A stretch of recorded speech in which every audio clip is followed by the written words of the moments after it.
Hi everybody, this is Suresh from Learn with Suresh. Welcome to my channel. Now आज मैं आप लोगों को जो बताने जा रहा हूँ वो बहुत ही आश्चर्यजनक पॉइंट्स हैं। पॉइंट ये है कि how to be the best speaker in any language. किसी भी भाषा में एक अच्छे वक्ता बनने के लिए ये कुछ ऐसे पॉइंट्स हैं जिसे सीखना बहुत ज़रूरी है। आप किसी भी फील्ड में हो, you are a businessman, you are a serviceman, आप इंटरव्यू फेस कर रहे हैं या आप किसी जगह स्टेज पर बोल रहे हैं, तो उस दौरान या तो आप हिंदी में बोल रहे हो, इंग्लिश में बोल रहे हो, उर्दू में बोल रहे हो या किसी भी लैंग्वेज में अगर आप बोल रहे हैं, तो ये कुछ ऐसे 10 पॉइंट्स हैं जिसे ध्यान देना बहुत ज़रूरी है। उस पॉइंट को मैं लिख कर बता रहा हूँ। ओके, जस्ट नाउ अगर हो सके तो आप उसे लिखें भी और please watch video till last, because ये किसी भी व्यक्ति के लाइफ की बात है। Okay, now let's see which I said you that, जिस मैंने बताया था कि आप अगर इंग्लिश वक्ता, अंग्रेजी वक्ता बनना चाहते हैं, कुछ भी बनना चाहते हैं, किसी भी जगह बोलना चाहते हैं, तो उसके लिए आपको 10 चीज़ों का फॉलो करना बहुत ज़रूरी है। वो 10 चीज़ हैं क्या? पहला स्टार्टिंग, दूसरा standing, logic, tone, hand moment, eye contact, face expression, new words, grammar and ending. First of all मैं आप लोगों को बता देना चाहता हूं कि अगर आप एक अच्छा वक्ता बनना चाहते हैं तो ये 10 को फॉलो करना बहुत ज़रूरी है। पहला पॉइंट है आपका स्टार्टिंग। आप हिंदी में बोलो, इंग्लिश में बोले, उर्दू में बोले या तो इंग्लिश में बोले। जैसा कि मैं आप लोगों को इंग्लिश बोलने के लिए प्रेरित कर रहा हूँ, I am just going to inspire you to speak English. तो इंग्लिश बोले हैं या तो हिंदी बोले, स्टार्टिंग आपका आउटस्टैंडिंग होना चाहिए। जैसे में किसी भी जगह अगर आप बोलते हैं तो सामने वाले को आप रिस्पेक्ट करें, रिस्पेक्टेड सर, ऑनरेबल सर, या तो आप अगर हिंदी में बोल रहे हो तो आदरणीय सर या तो आदरणीय महाशय। ओके, इस तरह से आप उन्हें रिस्पेक्ट करें ताकि वो, या अगर गेस्ट हैं तो गेस्ट को रिस्पेक्ट करें। आपका स्टार्टिंग फाइन होना चाहिए, क्योंकि कहा जाता है कि अगर स्टार्टिंग अच्छा हो तो आधा काम आपका पूरा हो जाता है। ठीक उसी तरह से आपका दूसरा पॉइंट है स्टैंडिंग। अगर आप कहीं खड़े होकर बोल रहे हो, आप खड़े होकर बोल रहे हो तो आपका खड़ा होना भी एक बहुत मायने रखता है। It keeps value.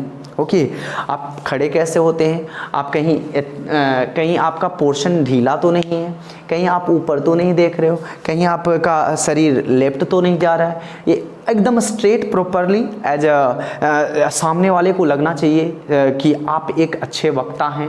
आप हिंदी में भी बोले या तो अंग्रेजी में बोले या तो आप उर्दू में ही क्यों ना बोले, लेकिन बोलने वाले को लगना, देखने वाले जो सुन रहे हैं उन्हें लगना चाहिए कि आप एक प्रोफेशनल स्पीकर हो, आपको खड़ा होना आता है, आपको बात करना आता है। ओके, तो standing portion very important during speaking. बोलने के दौरान आपका खड़ा रहना बहुत ज़रूरी है। ओके, तीसरा आपका लॉजिक।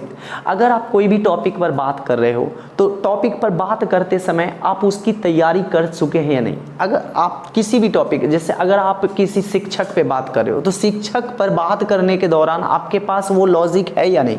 आखिर शिक्षक हैं कौन, शिक्षक कहाँ से आए, शिक्षक का काम क्या है, ये सारे कुछ ऐसे लॉजिक हैं जो सामने वाले सुनने वाला वक्ता जो होते हैं, श्रोता जो होते हैं, वो ज़्यादा ध्यान देते हैं। ओके, आप लॉजिक अगर बोलते हैं तो ऑटोमेटिक कम्युनिकेशन स्किल इंक्रीज, तो इस चीज़ को ध्यान दें। और जैसा कि मैं आपको अंग्रेजी बोलने के लिए सिखा रहा हूँ, as you know that I am going to make you how to speak English, तो इंग्लिश बोलने के दौरान भी आपका लॉजिक होना बहुत ज़रूरी है, इसलिए तैयारी करना बहुत ज़रूरी है। You need to prepare.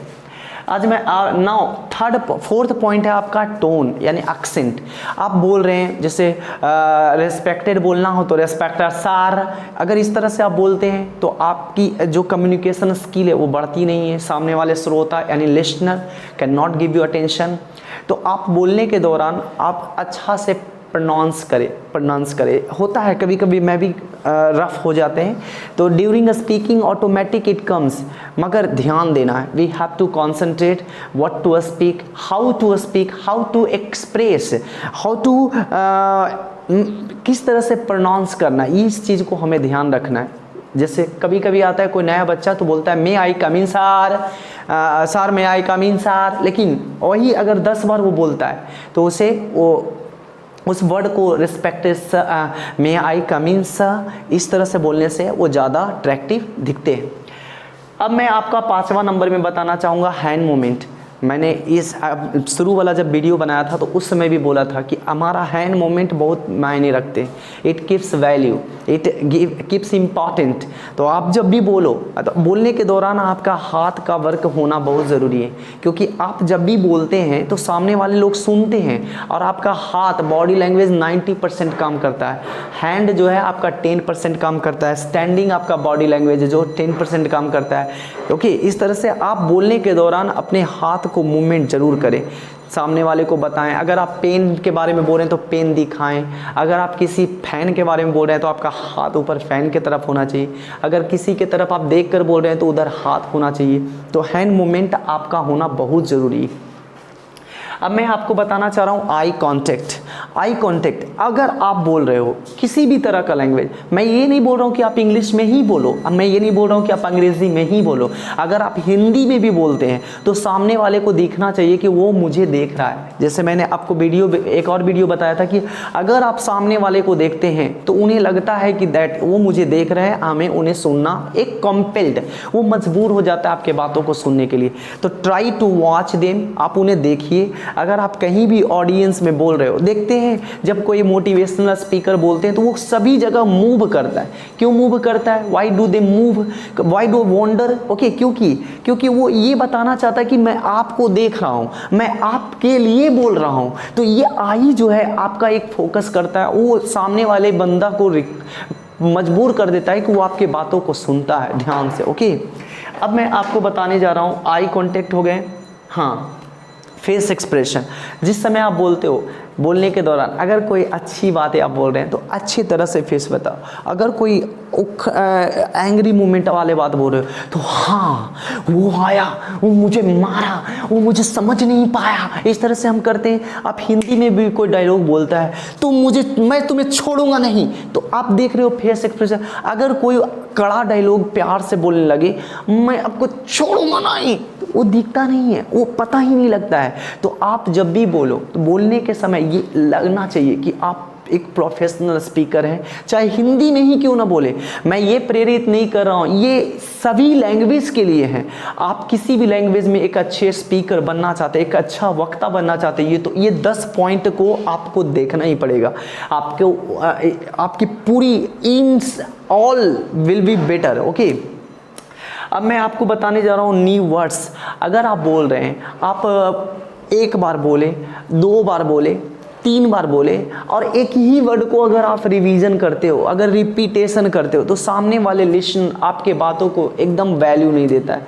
लगता है कि वो टेस्टलेस है, स्पाइसलेस है। तो उसे अट्रैक्ट करने के लिए, एक आकर्षित स्पीकर बनने के लिए आपको नए नए वर्ड का होना बहुत ज़रूरी है। You should have knowledge about new words. Like अगर मैं पहली बार यहाँ आता हूँ तो रिस्पेक्टेड बोल दूँ, अगर मैं दूसरी बार आता हूँ तो ऑनरेबल बोलिए, अगर आप तीसरी बार आते हैं तो प्रेस्टिजियस बोलिए, अगर चौथी बार आते हैं तो रिगार्डेबल बोलिए, अगर 5वीं बार बोलते हैं तो हेलो बोलिए। ओके, इस तरह का नए वर्ड से आप खेलने की कोशिश कीजिए। अगर आपके पास वर्ड का कमांड है तो पूरा दुनिया आपके हाथ में। अब मैं आपको बताने जा रहा हूँ ग्रामर। देखिए, मैंने आपको शुरू में बताया था कि ग्रामर ज़्यादा ज़रूरी नहीं है, लेकिन अगर आप चाहते हैं कि आप हर किसी से भी चैट कर लें, अगर आप किसी भी व्यक्ति को, क्योंकि 2 तरह का लिसनर होते हैं, एक होते हैं common listener that is called personal, और एक होते हैं प्रोफेशनल लिसनर। तो प्रोफेशनल लिसनर आपको सारा चीज़ देखता है, आपका ग्रामर देखता है, आपका हैंड मूवमेंट देखता है, आपका आई कॉन्टेक्ट देखता है, आपकी स्पीकिंग स्किल देखते हैं, आपका एक्सेंट, उच्चारण देखते हैं। तो उन लोगों के लिए, या तो जैसे आप बोल दो इंटरव्यू देने के दौरान, या तो आप हजारों लोगों को अगर आप कम्युनिकेट कर रहे हैं, तो उस समय आपकी हर एक बातों को ध्यान दिया जाता है, आपके वर्ड को ध्यान दिया जाता है, आपके सेंटेंस को ध्यान दिया जाता है। उसके लिए आपका ग्रामर बहुत ज़रूरी है। अब नाउ मैं एंडिंग बताना चाहता हूँ। आप किसी भी लैंग्वेज में अगर आप भाषण दे रहे हो या तो आप स्पीच दे रहे हैं तो लास्ट होना बहुत अच्छा ज़रूरी है। जैसे कहा जाता है ना कि all is well that's it's well, अंत भला तो सब भला। अगर आपकी अंत बहुत अच्छी रही तो पूरा well begun is half done, all is well that it's well. अगर शुरुआत अच्छी रही तो आपका आधा सफलता है, और अगर अंत अच्छी रही तो पूरी तरह से सफल है। तो अंत आपका होना चाहिए एट लास्ट। मैं आप लोगों को बताना चाहूँगा कि आप वीडियो लास्ट तक देखें। धन्यवाद मुझे ध्यान से सुनने के लिए। Please subscribe my channel. Thank you. Next